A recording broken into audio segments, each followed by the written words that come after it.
It's 2:17 in the morning. Your phone lights up the dark room with that cold blue glow. You check the message again, even though you already know what it says, or worse, what it doesn't say. No reply, just silence. Your mind starts running simulations. Maybe they are busy. Maybe they are upset. Maybe you said something wrong. Maybe they are losing interest. So you type again and delete it, and type again and delete it. Meanwhile, somewhere else in the world, someone is laughing with friends, eating dinner, living their life completely unaware that inside your head a courtroom trial has begun. And you are both the lawyer and the criminal. The verdict always sounds the same. If I were more interesting, they would answer. If I were more successful, they would respect me. If I were more lovable, they would stay. And suddenly your life becomes a quiet, exhausting project of managing other people's reactions. Their moods become your weather. Their approval becomes oxygen. Their distance becomes suffocation. Now imagine something radical.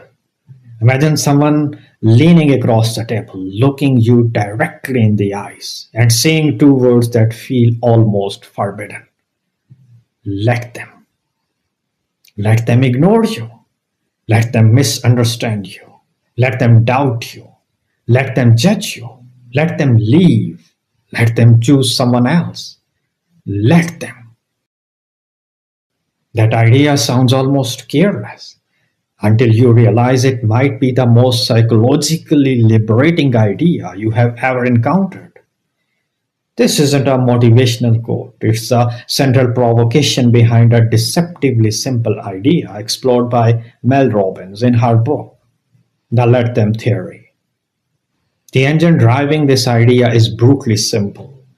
Most of your daily stress comes from trying to control things that were never yours to control.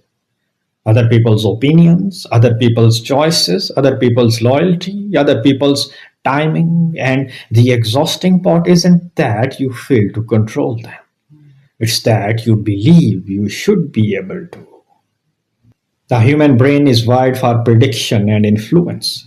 We constantly run emotional negotiations with reality. If I say this, they will like me. If I behave like that, they will respect me. If I sacrifice enough, they will stay. It's a quiet contract we sign with the world. If I manage everything perfectly, people will behave the way I need them to. The problem is that contract was never valid. Every human being is operating inside their own psychological universe. Their fears, their childhood, their insecurities, their ambitions, their distractions. And yet we spend enormous energy treating other people's reactions as something we can engineer. That's where the simple phrase, let them, becomes dangerous. Because it breaks the illusion of control. If someone wants to leave, let them. If someone wants to gossip about you, let them. If someone chooses not to value you, let them. That doesn't mean you approve. It means you recognize a boundary between your agency and theirs. The moment you accept the boundary, something strange happens. Energy returns. Attention returns. Your life stops orbiting around other people's decisions. But the real battle isn't external, it's internal. Because letting people be who they are exposes something uncomfortable. How much of your identity was built around being liked, needed, or approved? If someone doesn't invite you, your mind invents a story. If someone criticizes you, your mind builds a defense. If someone rejects you, your mind writes a tragedy. But what if those stories are optional? The let them philosophy doesn't change other people. It changes the narrative inside your head. When someone ignores you, that voice normally says, something is wrong with me. But let them interrupts that narrative and replaces it with a different one. They are showing me who they are. It's subtle. But the power dynamic flips instantly. Instead of chasing validation, you begin observing behavior. Instead of convincing people to value you, you start noticing who already does. That shift is psychologically seismic because suddenly rejection stops being a personal failure and starts becoming information. Here is the strange paradox. The less you try to control how people see you, the more authentic you become. Most people are exhausted because they are performing versions of themselves designed to minimize rejection. The agreeable version, the impressive version, the helpful version, the safe version. Entire personalities are built around preventing disapproval.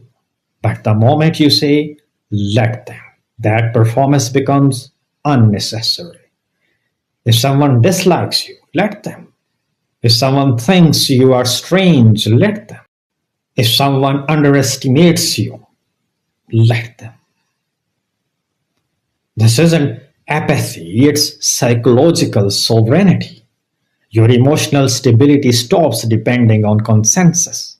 And here's the hidden consequence. When people sense that you are not chasing approval, their perception of you changes anyway. Confidence becomes visible, boundaries becomes visible, self-respect becomes visible.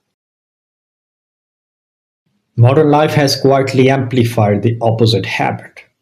Social media trains us to monitor reactions constantly. Likes, comments, shares, followers, a scoreboard for approval. Every post becomes a small emotional gamble.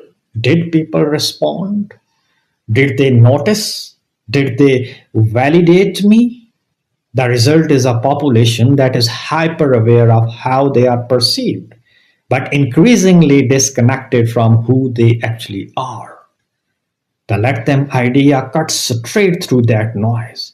Instead of adjusting yourself to the audience, you detach from the audience authority. Not arrogantly, simply peacefully. If they applaud, fine. If they criticize, fine. If they ignore, fine. Their reaction stops dictating your internal state. Try a small experiment tomorrow.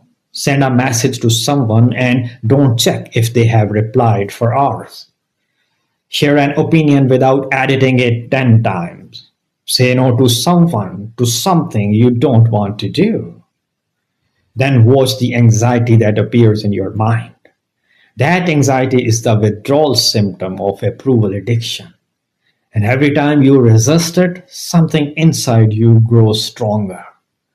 Because independence isn't built through isolation, it's built through detachment from external control. So here's a warning. Do not explore the let them theory if you are looking for strategies to manipulate people into liking you. This idea does the opposite.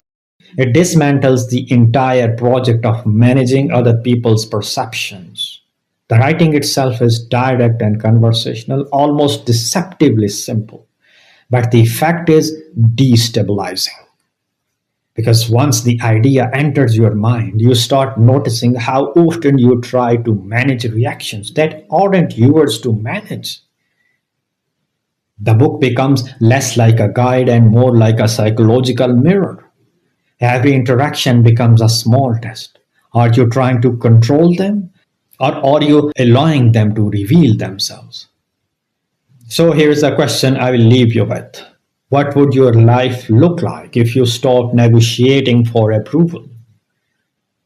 If someone misunderstands you, let them. If someone doubts you, let them. If someone walks away, let them. Not because you don't care, but because your life is too valuable to spend it editing yourself for an audience that was never guaranteed to stay.